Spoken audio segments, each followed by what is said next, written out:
Hello guys, bayang gabi Magsabaw tag isda guys, isda nga yellowfin. Yan. Tapos atong tubig guys, nibukal na. Ayan, nibukal na atong tubig.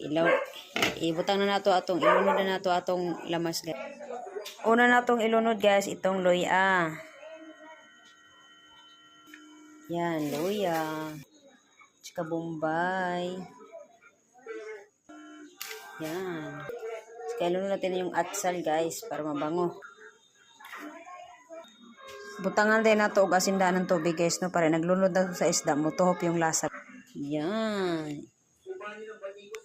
Isa pa. Lagyan na ito ng bitchin, kunting bitchin.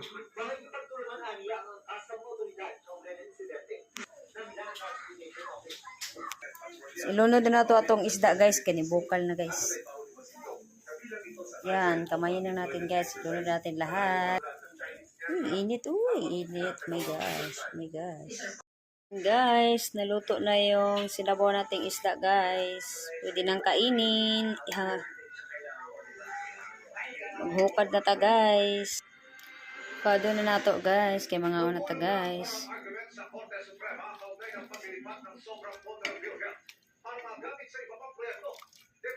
Yan.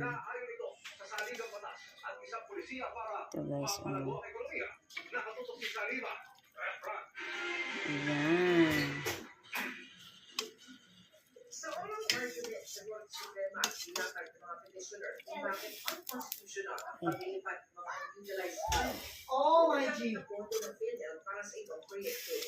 Partikular nilang tinututulan ang Circular and General Finance at Provision ng General Appropriations Act na nagbigay daan para sa pagdabay ng halos 90 billion pesos sa PhilHealth sa National Treasury.